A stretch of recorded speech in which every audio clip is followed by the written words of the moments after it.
Dear students, एक बार फिर स्वागत है आपका हमारे चैनल जे केमिक्स में। आज करने वाले इनऑर्गेनिक केमिस्ट्री में डीएनए ब्लॉक की सारी रिएक्शन। तो अगर आप बिगनर्स हैं तो ये वीडियो आपके लिए काफी इंपॉर्टेंट होने वाला है। तो देरी न करते हुए स्टार्ट करते हैं।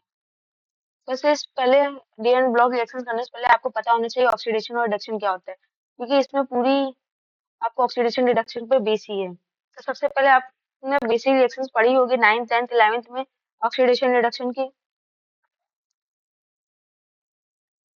ऑक्सीडेशन ऑक्सीडेशन यानी कि आपका लॉस ऑफ इलेक्ट्रॉन, या फिर आप इसको ये बोल सकते हो लॉस ऑफ हाइड्रोजन, या फिर आपने ये पढ़ा होगा कि गेन ऑफ ऑक्सीजन।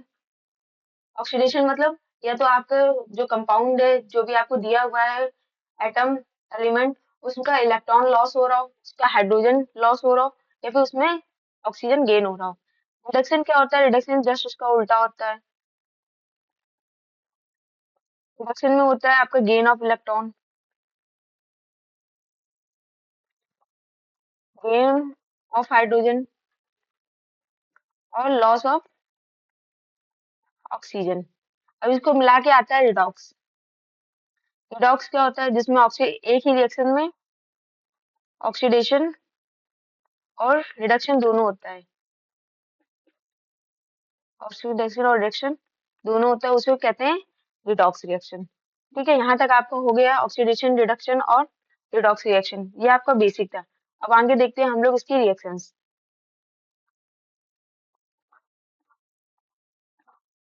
सबसे पहले हम लोग पढ़ेंगे एमिनो केमिनोफोर की रिएक्शन। तो आप सभी को पता होना चाहिए कि इसमें सबसे इंपॉर्टेंट रिएक्शन होती है डीएनए ब्लॉक की K2 Cr2O7 की और केमिनोफोर की। दोनों में मोस्ट इंपॉर्टेंट रिएक्शन होती हैं और इस पे बेस हर साल एक क्वेश्चन आता है आपका डीएनए ब्लॉक में। तो सबसे पहले आपको यहाँ पे स्ट्रक्चर दिया हुआ है एमिनो टू का। जो एमिनो टू का नाम होता है मैग्नेट। ये आपको नाम पता होना चाहिए, क्योंकि कभी कभी आपको क्वेश्चन में डायरेक्ट बोल देता है कि आपको मैग्नेट स्ट्रक्चर में ये करना है, तो वहां पे आपको पता नहीं होता, जिससे कि आपको इसमें -4 मार्क्स होते हैं। तो आपको इनके कॉमन नेम्स वगैरह पते होने चाहिए। एमिनो फोर, आपका NO4 2 होता है, ये होता है आपका ग्रीन कलर का। ठीक है, एक मिनट।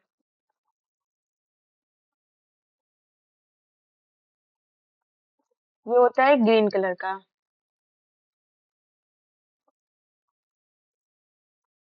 और MnO4- पर मैग्नेट होता है आपका पर्पल कलर का। आप यहाँ पे देख रहे होंगे 2 MnO4। 2 MnO4 आपका इस ऐसा दिखता है, जैसे आपको लगता है थोड़े, जब आपने कभी रोड देखी होगी तो उसमें छोटे छोटे कंक्रीट होते हैं जब नई रोड बनती है, सेम वैसे ही ये दिखता है और ये पर्पल कलर का होता है। तो आपको इसके दोनों के कलर पता होने चाहिए। MnO4 2- जो मैग्नेट होता है वो ग्रीन कलर का होता है, और मैग्नेट MnO4- पर्पल कलर का होता है। आगे अब आती है आपकी रिएक्शंस।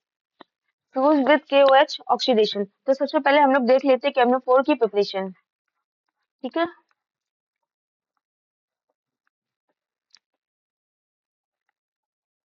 केमिनो4 प्रिपेयर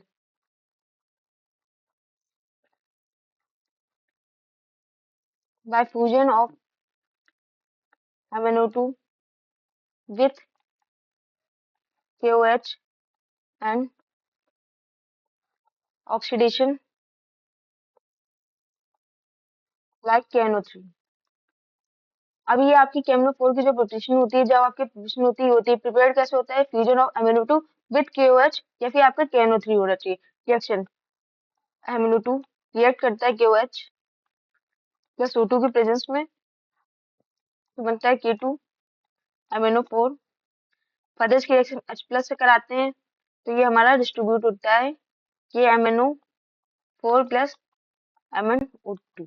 अब यहाँ पे देखिए MnO2, यहाँ पे आपकी रिएक्शन होती है +4। इसका ऑक्सीडेशन नंबर होता है मैग्नीशियम का, मैग्नीज का। K2MnO4 पे आपका यहाँ पे ऑक्सीडेशन नंबर +6 होता है। और फिर इसमें जब H+ होता है आपका, तो यहाँ पे आपका +7 और +4 में डिस्ट्रीब्यूट हो जाता है। MnO2 को पहले हम लोग ऑक्सीडाइज करके ये बनाते हैं, फिर बाद में रिडक्शन करके वापस MnO2 फाइंड कर सकते हैं। तो इतनी ये वाली रिएक्शन आपकी होती है रिडक्शन, ये वाली होती है आपकी ऑक्सीडेशन।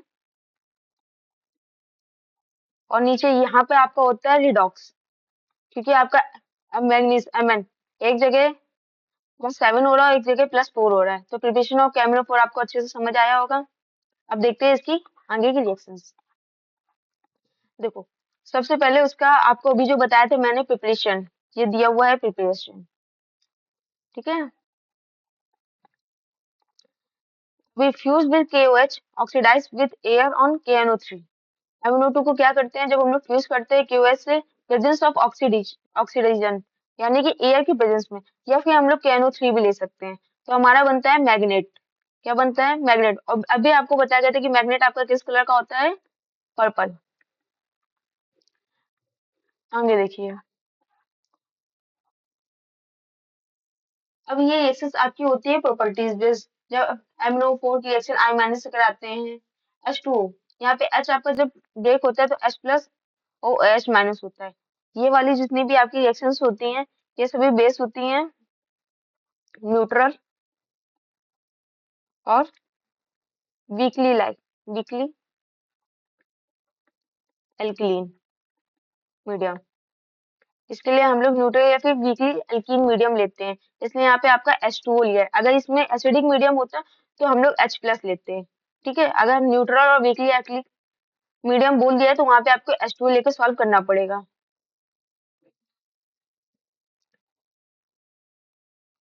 देखिए, MnO4-, इसके लिए आपको करने से पहले आपको कैसे पता है होगा कि आपका ये वाला ऑक्सीडाइज होगा कि ये वाला ऑक्सीडाइज होगा, ये रिडॉक्स होगा कि ये रिडॉक्स होगा। इसमें बच्चों को बहुत ज्यादा कंफ्यूजन देखने के लिए मिलती है, तो इसके लिए आपको एक पता होना चाहिए कि कौन सबसे ज्यादा ऑक्सीडाइजिंग एजेंट होता है, स्ट्रॉन्ग ऑक्सीडाइजिंग एजेंट होता है। तो उसके लिए आपको एक सीरीज लिखवाते हैं, इसको आप लोग अच्छे से पढ़ लीजिएगा। सबसे ज्यादा होता है आपका F2, मोर नेगेटिव होता है, और सबसे ज्यादा ऑक्सीडाइजिंग एजेंट भी आपकी F2 भी होती है। Then O3 CaCl2, Marshall acid H2 H2O8,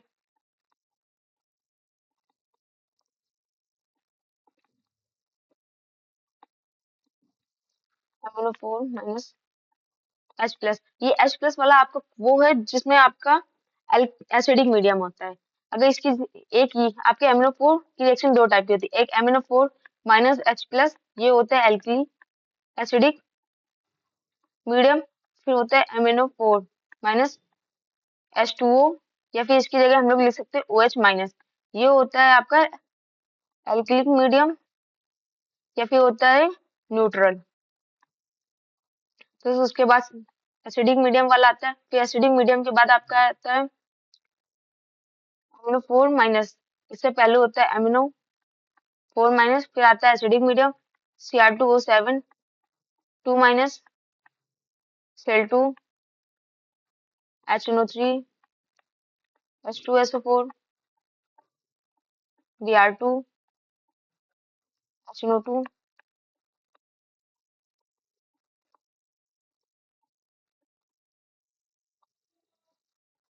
H2O2 OH-, ठीक है।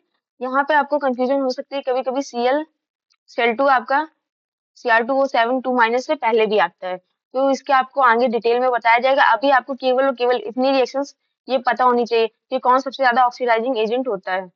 तो ये आपका स्ट्रॉन्ग ऑक्सीडाइजिंग एजेंट का ग्रेटर देन इंक्रीजिंग फॉर्म है।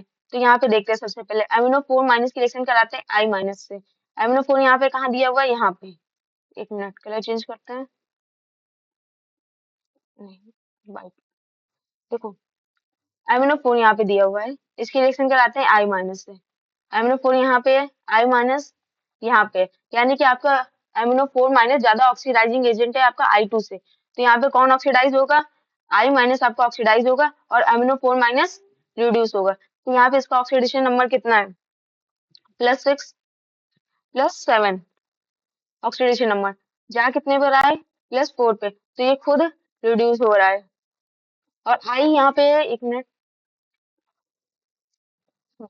I यहाँ पे माइनस है, यानी कि इस पे -1 है। जा कितने पे रहा है? I का आपका ऑक्सीडेशन नंबर कितना है? 5। तो ये -1 से +5 पे जा रहा है, यानी कि ऑक्सीडाइज हो रहा है। तो MnO4- क्या कर रहा है? खुद को रिड्यूस कर रहा है और सामने वाले को ऑक्सीडाइज कर रहा है। H2O के प्रेजेंस में हो रहा है, यानी कि ये आपका मीडियम न्यूट्रल है या फिर वीकली एसिडिक है। आगे एक मिनट।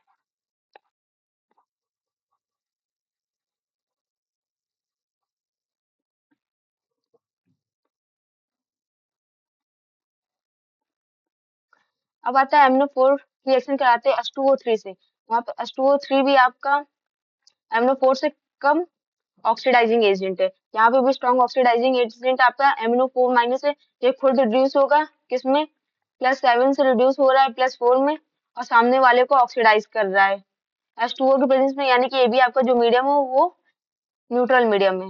Mn2 प्लस, अब यहाँ पे देखिए MnO4 minus plus Mn2 plus की रिएक्शन कराते हैं तो MnO2 बनता है। MnO4 माइनस यहाँ +7 में है, ये +2 में है, +7 +2 रिएक्शन करके यहाँ पे बना रहा है +4।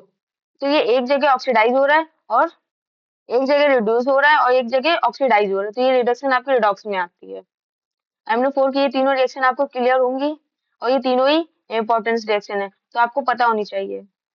बाकी इसमें जो 8 3 ये देख रहे हो, ये आपको इक्विलिब्रियम में आपको बताया गया होगा केमिकल रिएक्शन बैलेंस करना। अगर आपको वो आता है तो वो आपको अच्छे से आ जाएगा, बस आपको पता होना चाहिए कि कहाँ पे MnO4 माइनस ऑक्सीडाइज होता है और कहाँ पे आपका MnO4 माइनस रिड्यूस होता है। आइए आगे देखते हैं। देखिए यहाँ 10I की रिएक्शन कराते हैं। अब यहाँ पे देखिए H प्लस है, पहले आपका क्या था, H2O दिया हुआ था, यानी कि आपका मीडियम क्या था, न्यूट्रल। अब यहाँ पे H प्लस दिया है, H प्लस है यानी कि आपका मीडियम है एसिडिक, एसिडिक मीडियम है, एसिडिक मीडियम में रिएक्शन करता है ये। तो यहाँ पे इसकी ऑक्सीडेशन नंबर है +7, जा कितने में रहा है, +2 में। अब ये चीज आपको अच्छे से याद रखनी चाहिए, जो KMnO4 है, KMnO4 एसिडिक मीडियम में यानी कि H प्लस की प्रेजेंस में रिएक्शन करता है तो जाता है Mn+2 में, यानी कि अपने ऑक्सीडेशन स्टेट +7 से +2 में जाता है। लेकिन जब यही न्यूट्रल या फिर वीकली एसिडिक, वीकली एल्किलिक मीडियम में करता है तो ये जाता है आपका MnO2 में, यानी कि +4 में। तो ये पहली बार +7 से जाता है ये H प्लस के प्रेजेंस में Mn+2, और जब इसकी रिएक्शन हम लोग H2O से कराते हैं या फिर OH माइनस वीकली एसिड तो ये जाता है +4 में। तो ये आपको अच्छे से याद होना चाहिए, इसको आप की पॉइंट समझ के की पॉइंट डाल के लिख लीजिए। अब देखिए यहाँ पे इसके पहले वो देखिए, इसके पहले H2O था, H2O था, तो यहाँ पे ये +7 से जा रहा था +4 में, और जब यहाँ पे आया एसिडिक मीडियम तो ये +7 से जा रहा है +2 में। अब आगे देखिए Fe2+ MnO4 माइनस रिएक्शन करता है तो ये रिड्यूस हो रहा है। अब देखिए Fe यहाँ पे आपको नीचे है, MnO4 माइनस ऊपर, यानी कि ये आपका स्ट्रॉन्ग ऑक्सीडाइजिंग एजेंट हुआ। जब ये स्ट्रॉन्ग ऑक्सीडाइजिंग एजेंट है तो ये खुद रिड्यूस होगा और सामने वाले को ऑक्सीडाइज करेगा। यहाँ पे Fe2+ +2 से +3 में भेज रहा है, सामने वाले को ऑक्सीडाइज कर रहा है और खुद +7 से +2 में जा रहा है, खुद को रिड्यूस कर रहा है। आगे C2O4 माइनस रिएक्शन करता है जब 5 मोल ऑफ MnO2 16S+ के प्रेजेंस में तो खुद को रिड्यूस कर रहा है और सामने वाले को ऑक्सीडाइज कर रहा है। आगे यहाँ पे देखिए H2S जब खुद ब्रेक होता है, जब इसके बॉन्ड टूटते हैं तो ये 2 आपने पढ़ा होगा बचपन में कि 2 माइनस इधर जाता है, इस पे जो चार्ज होता है ये +1 इधर आता है, और हाइड्रोजन 2 है तो यहाँ पे 2H plus plus H2 minus आएगा। अब यहाँ H2 माइनस 2 MnO4 रिएक्शन करता है एसिडिक मीडियम में, एसिडिक मीडियम तो ये खुद को रिड्यूस करता है और सामने वाले को 2 माइनस से 0 में भेज रहा है, -2 से 0 में, तो सामने वाले को ऑक्सीडाइज कर रहा है। अगर आपको ये पता होगा कि ये मीडियम एसिडिक है, यानी कि वो केवल आपको ये पता होना चाहिए कि MnO4 का क्या काम होता है, MnO4 माइनस। अगर आपका एसिडिक मीडियम में H प्लस है तो आपको आंख बंद करके कर देना है कि यहाँ पे Mn2+ आएगा, और यही अगर आपको दिख रहा है यहाँ पे वाटर है तो आपको बता देना है कि यहाँ पे जो आपका मैग्नीशियम होगा वो +4 वाली ऑक्सीडेशन स्टेट में आएगा। बस आपको इतना करना है, इतना आपको याद रह सकता है। आपको इसमें और कुछ नहीं रटना, आपको केवल इतना रटना है, इतना याद करना है कि अगर आपका एसिडिक मीडियम है H प्लस है तो 2 प्लस में जाएगा, न्यूट्रल है तो Mn प्लस 4 में जाएगा। इसके अलावा आपको बैलेंसिंग करनी आती है, आपने बचपन से कर रखी है, आपने 9th क्लास में बैलेंसिंग करना सीख रहे हो, तो उसमें मुझे नहीं लगता कि आपको दिक्कत होनी चाहिए। और अगर आपको इसमें भी कोई दिक्कत आ रही है तो आप कमेंट करें, आपके लिए रिडॉक्स रिएक्शन की बैलेंसिंग पे एक वीडियो डाल दिया जाएगा। आगे देखिए, इसको 3 2 रिएक्शन क्या रखते हैं, सिंपल वही। आपको बस दो चीजें देखनी है, एक यहाँ पे कि आपको ये याद कर लेना है कि कौन सबसे ज्यादा स्ट्रॉन्ग ऑक्सीडाइजिंग एजेंट है, और दूसरा आपको ये याद कर लेना है कि केमिनोफोर के साथ आपका एसिडिक मीडियम ऑक्सीडाइजिंग मीडियम क्या होता है। ठीक है, यहाँ तक आपकी सारी रिएक्शन खत्म होती है। NO2 NO2 माइनस भी आपका MnO4 माइनस से कम ऑक्सीडाइजिंग एजेंट होता है, तो यहाँ पे ये इसको ऑक्सीडाइज करेगा और खुद को रिड्यूस करेगा। आगे आते हैं, आगे आपको दिया है 2MnO2 प्लस 4QH के प्रेजेंस में करता है। ये वाली रिएक्शन अभी मैंने आपको पीछे बताई है प्रिपरेशन ऑफ 2MnO4 में, सेम यही रिएक्शन अभी आपको बताई गई है कि 2MnO4 प्लस फ्यूज करता है KOH प्रेजेंस ऑफ O2 में, तो K2MnO4 बनाता है, 2H2O बाय प्रोडक्ट निकालता है। और फर्दर इसकी रिएक्शन देखिए, यहाँ पे H प्लस यानी कि एसिडिक मीडियम में कर देते हैं, तो ये +7 और +4 में ब्रेक हो जाता है। ये वाली रिएक्शन आपकी होती है रिडॉक्स या फिर डिस्प्रोपोर्शनेशन रिएक्शन। ठीक है, ये आपको पता होना चाहिए, बेसिक है। और ये इंपॉर्टेंट रिएक्शन भी है, क्योंकि इससे जेई में काफी बार क्वेश्चन पूछा भी गया, और इनडायरेक्ट इसमें मोस्टली स्टेटमेंट टाइप क्वेश्चन आते हैं कि आपका फ्यूज करवाते हैं क्यूएस से तो आपका कितने वैलेंसी बनती है या फिर क्या बनता है, ये इस टाइप के आपके क्वेश्चन आते हैं। इसकी +6 वैलेंसी है। ठीक है, तो इसके आपको पता होनी चाहिए, और ये सभी छोटी छोटी रिएक्शंस इंपॉर्टेंट होती है एग्जाम पर्पस के लिए। आगे देखिए, अभी मैंने आपको पीछे बताया था, वही आ गया। पीछे आपको पता होना चाहिए कि आपका Mn जो होता है वो स्मॉलर होता है H2O8 से, मतलब यहाँ का जो आपका मार्शल एसिड होता है, ये आपका काफी अच्छा ऑक्सीडाइजिंग एजेंट होता है, स्ट्रॉन्ग ऑक्सीडाइजिंग एजेंट होता है। ये देखिए, मैंने आपको यहाँ कराया था,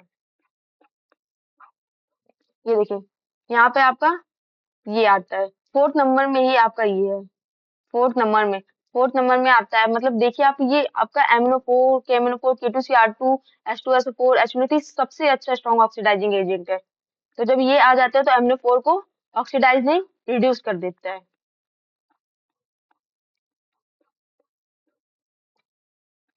यहाँ पे देखिए Mn2 प्लस को ये खुद आ गया है, मतलब ये स्ट्रॉन्ग ऑक्सीडाइजिंग एजेंट है, इससे भी ये इससे कम है, तो ये presence of H2O neutral form में, तो ये Mn2 प्लस उठ के जाएगा आपका +7 में, +2 से +7 में, और ये खुद को रिड्यूस करेगा, सामने वाले को ऑक्सीडाइज कर रहा है और खुद को रिड्यूस करेगा। 2K2MnO4 रिएक्शन, 2KMnO4 रिएक्शन करता है K2MnO4 से, तो ये MnO2 प्लस O2 बनाता है। यहाँ पे इसकी रिएक्शन होती है +7 ऑक्सीडेशन स्टेट, +6 और +4 में इसको ब्रेक करता है।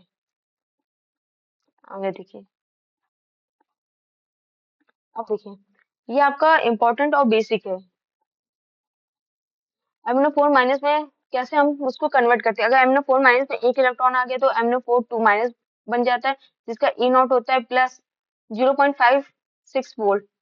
MnO4 में एसिडिक मीडियम लेते हैं, 3 इलेक्ट्रॉन कन्वर्ट करते हैं तो MnO2 में चला जाता है, मतलब इसकी ऑक्सीडेशन स्टेट चेंज हो जाती है। यहाँ पे इसका ई नॉट हो जाता है +1.69 वोल्ट। MnO4 माइनस में 8H प्लस लेते हैं, 5 इलेक्ट्रॉन लेते हैं तो Mn2 प्लस में चला जाता है, जहाँ पे इसकी ए नॉट हो जाता है +1.52। तो ये आपको एक बार ध्यान में रखनी है, एक फॉर एग्जाम पर्पस, और अगर आप 12th की स्टूडेंट है तो आपको थोड़ा ज्यादा इसको ध्यान में रखना है। अब देखिए, यहाँ से आता है आपका क्रोमेट आयन। इसके अलावा क्रोमेट आयन में देखते हैं,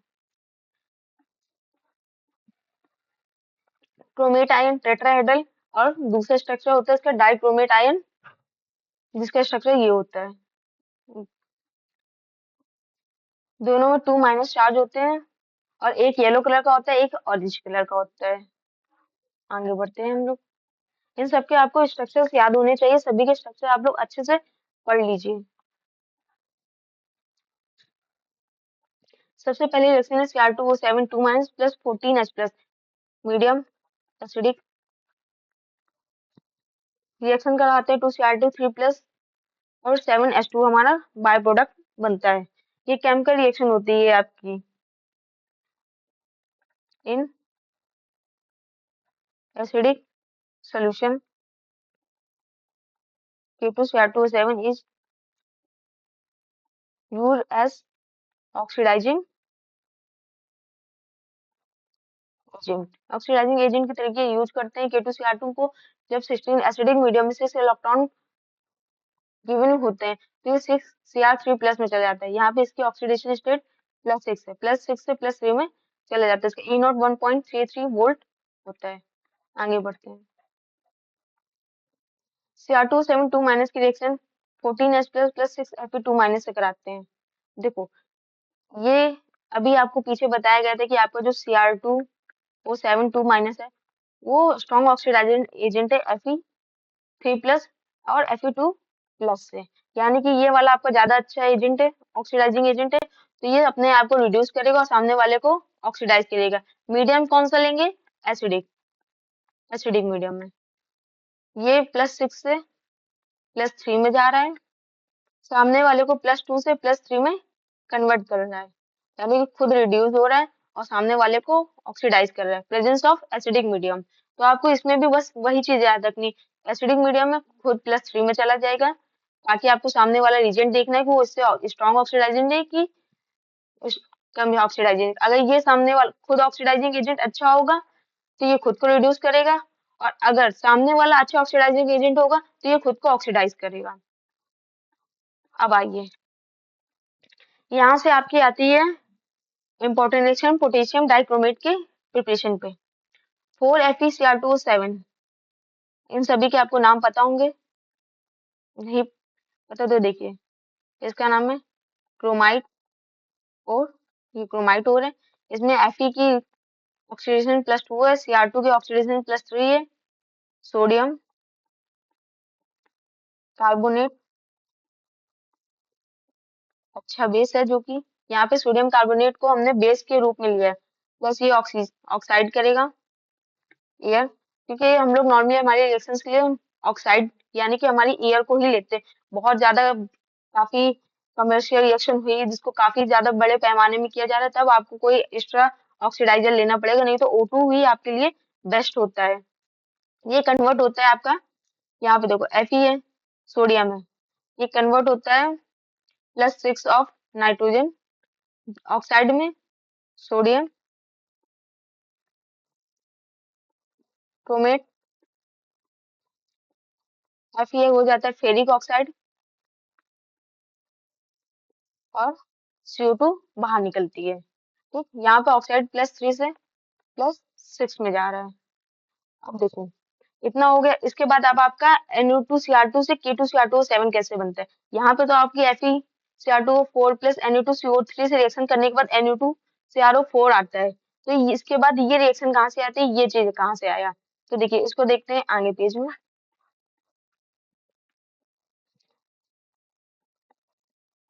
NO2CrO4 को अगर हम लोग कौन H2SO4 से रिएक्शन कराएंगे,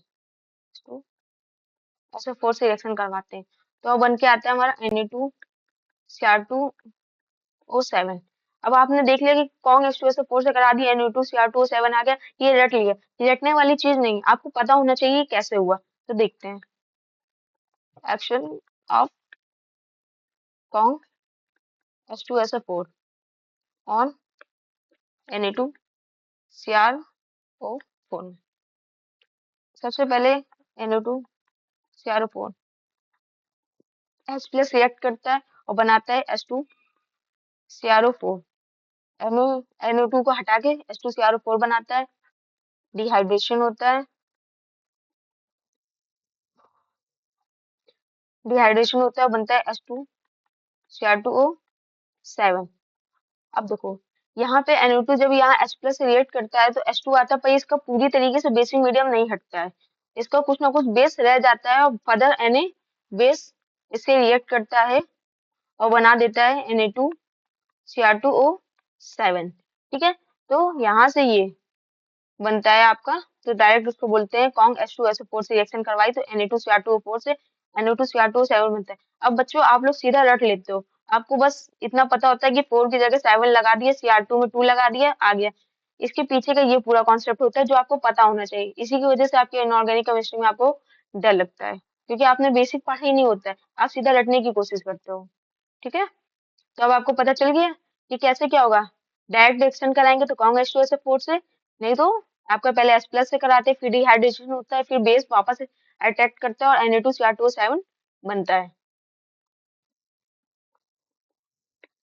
यहाँ पे यही आपका दिया हुआ था। अब आगे देखिए, Na2Cr2O7 बन गया। अब Na2Cr2O7 आपका क्रोमेट रिएक्शन करता है 2KCl से, 2KCl से रिएक्शन करता है और आपको बनाता है पोटेशियम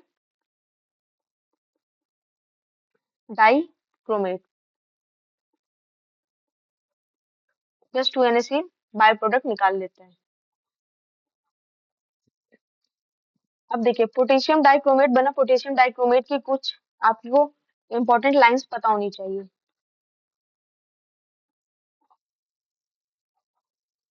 इसको थोड़ा यूटिलाइज करते हैं और जगह स्पेस बनाते हैं।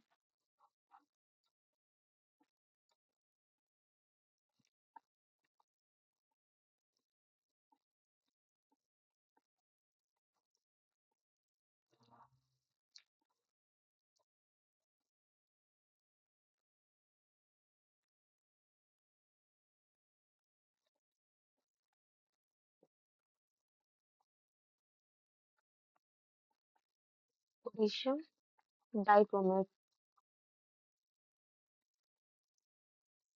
ये पॉइंट डाल के आप लिख लीजिएगा इसको साइड में। पहला पॉइंट है इट इज ऑरेंज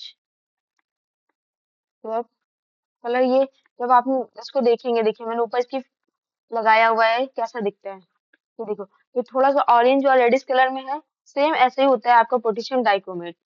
और जो क्रोमेट होता है वो आपका होता है येलो कलर का।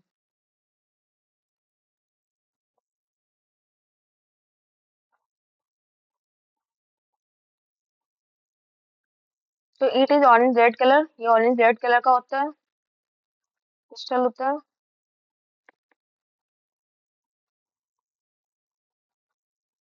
Style compound. Second, it is moderately soluble in cold water but freely soluble होता है इन हॉट वाटर। मतलब इसको कोल्ड वाटर में इतना आसानी से नहीं ये soluble होता है जितना आसानी से ये हॉट वाटर में soluble होता है। इम्पोर्टेंट,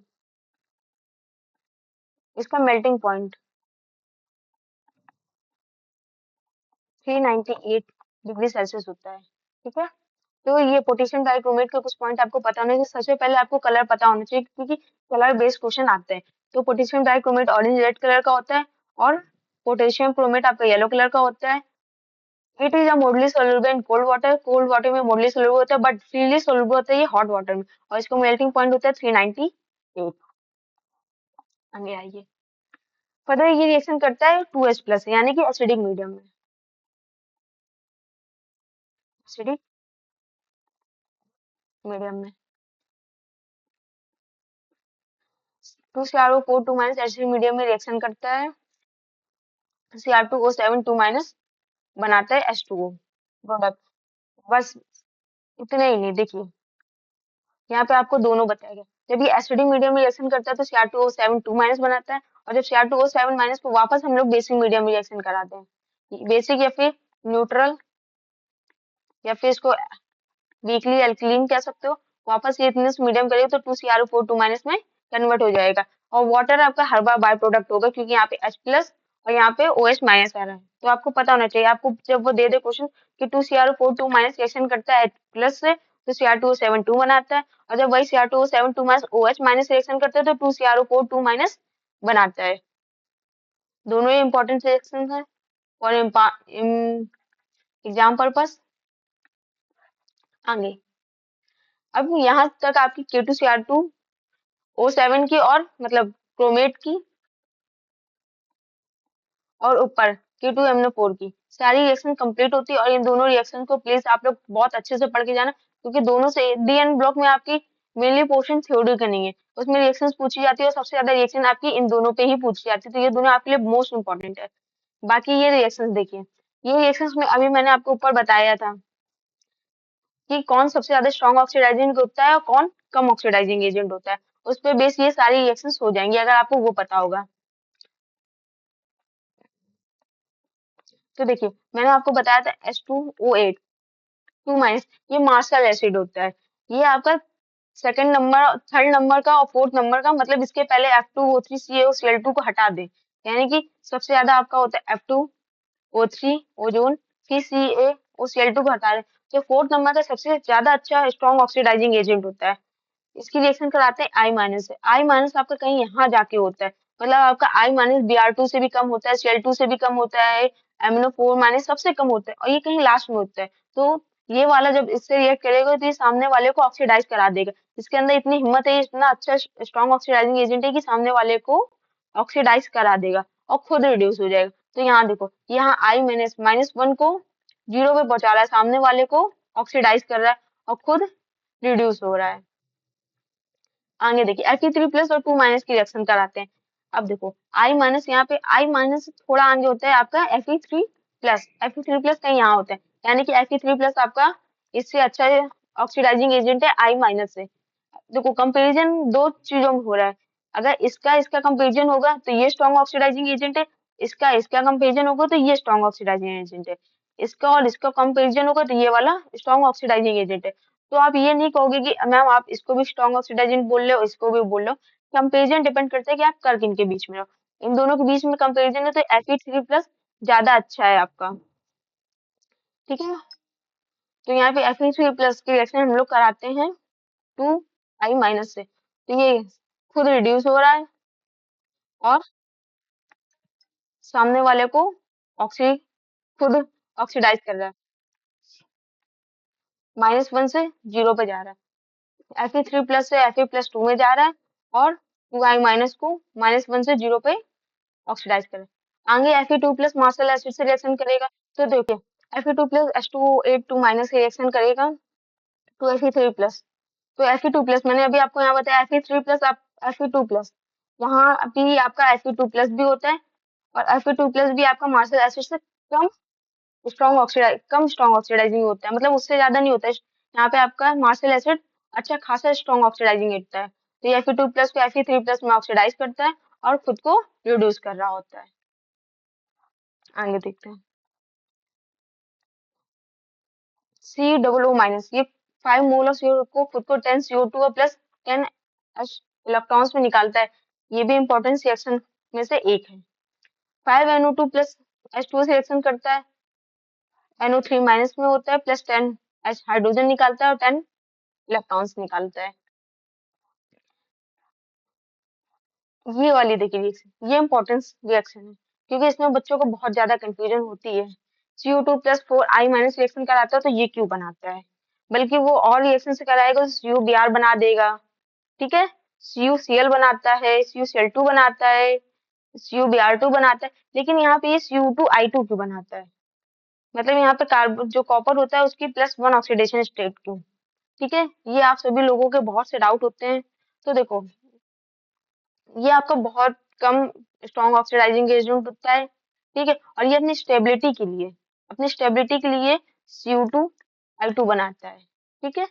ये आपको पता होना चाहिए, ये इंपॉर्टेंट है।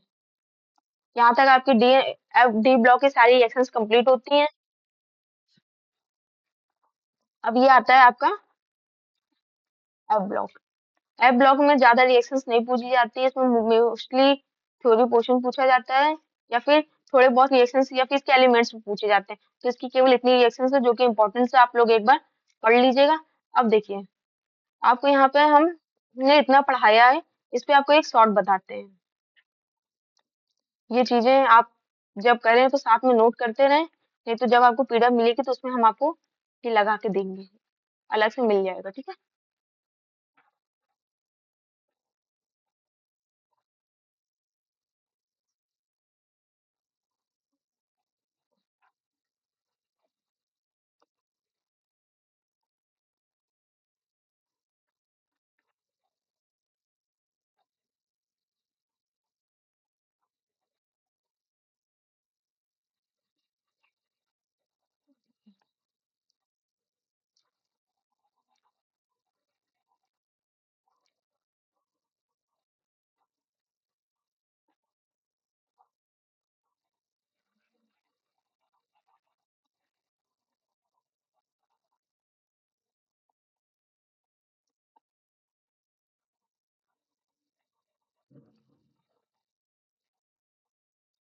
देखिए, यहाँ पे आप लोग ऊपर लिखिएगा इम्पोर्टेंट